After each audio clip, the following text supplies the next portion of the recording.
जय माँ मंगला। जगत जननी माँ मंगला जगतर कल्याण करंतु। नमस्कार दर्शक बंधु, मु ज्योतिर्विद प्रमोद शतपथी जंत्र ज्योतिष कार्यक्रम को आपण मानक स्वागत करुच्ची।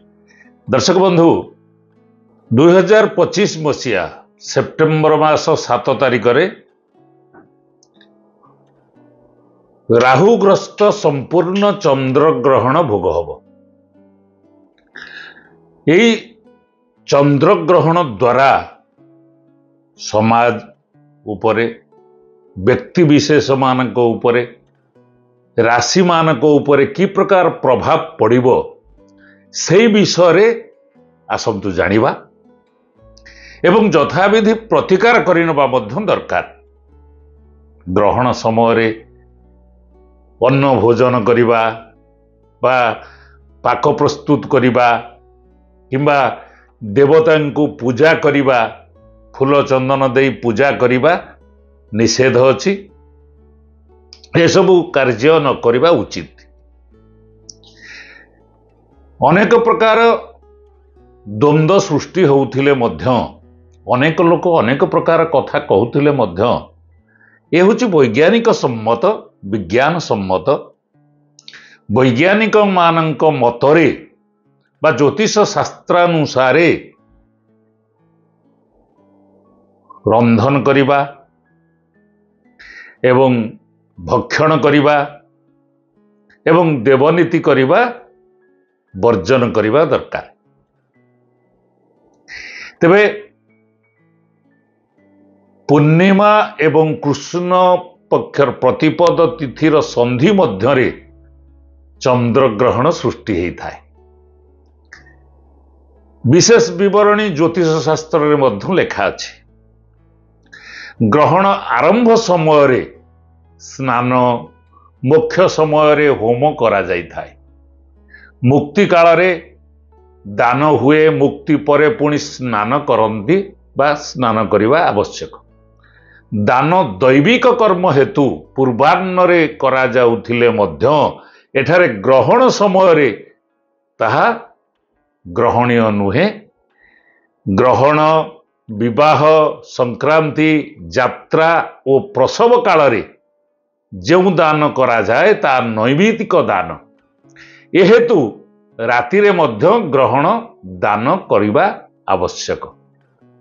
बालक, वृद्ध तथा आतुर व्यक्तिंक पक्षे कालर व्यवस्था न थाए।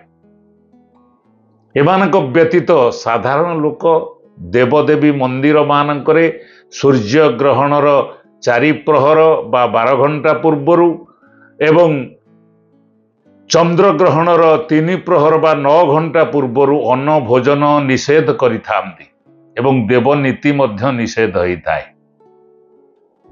शिशु जन्म ठारू 8 वर्ष पर्यंत, बालक एवं 80 वर्षरु अधिक वयस्क माने होचंती वृद्ध। एकादशी आदि उपवास प्रकरण रे यार निर्णय करा जाइछि। चंद्र ग्रहण समय रे अन्न भोजन कले उदर रोग आक्रांत एवं दुख भोगी हेबाकु पड़िथाए। कुरुक्षेत्र, गंगा, गया, बैतरणी, प्राची आदि पुण्यतया नदी रे स्नान दान करिबा विधेय। अभाव पक्षे बा अशक्ति पक्षे किंबा रोगयुक्त व्यक्ति पक्षे कूଅ, तड़ागा आदि रे किंबा उष्म जल रे स्नान कले मध्य पुण्य फल मिलता है। तिल समान दान मेरु समान हेगिरी आसे। भूमि, गाई, धान्यादि जहा कि जहार प्राप्ति द्रव्य ताहा ही ग्रह विप्र, ब्राह्मण, असहाय को दान दबा उचित। पुरुषोत्तम क्षेत्र महोदधि रे स्नान करी असहाय को और ब्राह्मण को दान कले अनंत पुण्य फल मिली थाए। राहुग्रस्त आकाश ग्रास चंद्र ग्रहण दृश्य हेतु पालनीय करा जिवो। 2025 मसीहा सेप्टेम्बर मास 7 तारिख भाद्रव पूर्णिमा रविवार दिन राहुग्रस्त आकाश ग्रास चंद्र ग्रहण संगठित होउची।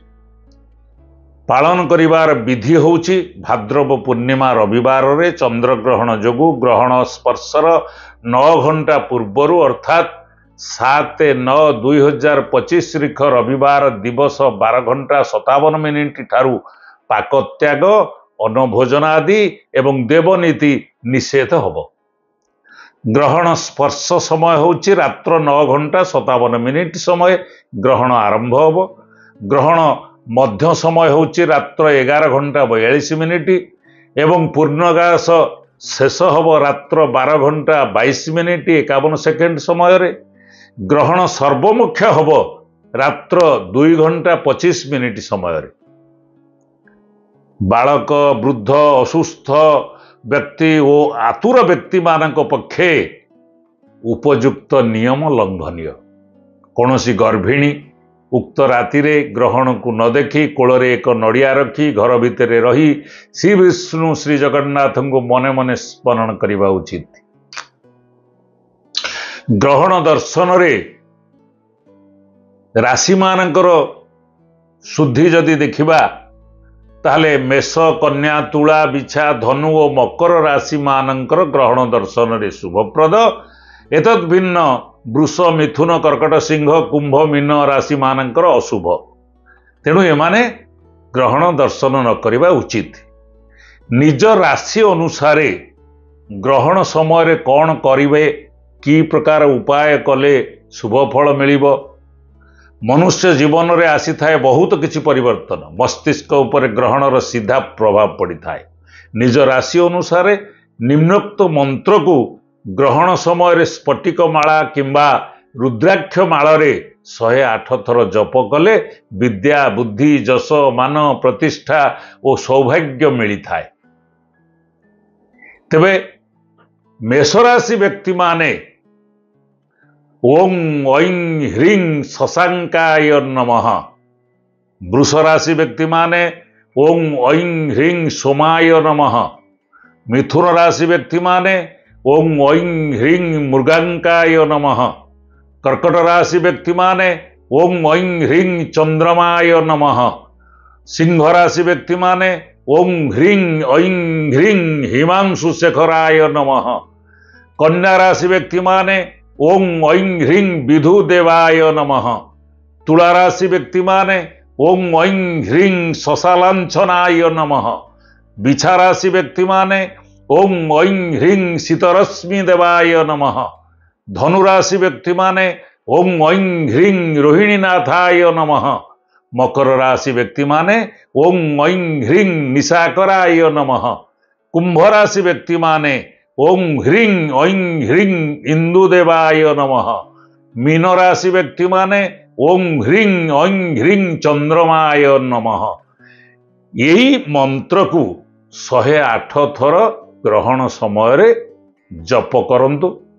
ଗ୍ରହଣ ସମୟରେ ବିଶେଷତଃ ଏହି ମନ୍ତ୍ର ଜପ କରିବା ଦ୍ୱାରା 100 ଗୁଣ ଫଳ ପ୍ରାପ୍ତି ହେବ, ଏଥିରେ ସନ୍ଦେହ ନାହିଁ। ଏହି ମନ୍ତ୍ରକୁ ଜପ କଲେ ସମସ୍ତ ପ୍ରକାର ଆପଦ ବିପଦ ଖଣ୍ଡନ ହେଇ ଶୁଭ ଫଳ ନିଶ୍ଚୟ ମିଳିବ। ଦର୍ଶକ ବନ୍ଧୁ, ଆମର এই ଭିଡ଼ିଓଟି ଯଦି ଆପଣଙ୍କୁ ଭଲ ଲାଗିଥାଏ ତାହେଲେ ଲାଇକ୍ କରନ୍ତୁ, ସେୟାର କରନ୍ତୁ। ହଁ ଦର୍ଶକ ବନ୍ଧୁ, ଆମ ଚ୍ୟାନେଲକୁ ଯଦି ସବସ୍କ୍ରାଇବ୍ କରିନାହାନ୍ତି ତେବେ ଏବେଠାରୁ ସବସ୍କ୍ରାଇବ୍ କରିନିଅନ୍ତୁ। ଜଗଜ୍ଜନନୀ ମା ମଙ୍ଗଳା ଆପଣମାନଙ୍କର ଆଶା ଅଭିଳାଷ ପୂରଣ କରନ୍ତୁ, ଏତିକି କାମନା କରି ରହୁଛି। ପୁଣି ଦେଖା ହେବ ଆଗାମୀ ଅଧ୍ୟାୟରେ। ଜୟ ମା ମଙ୍ଗଳା।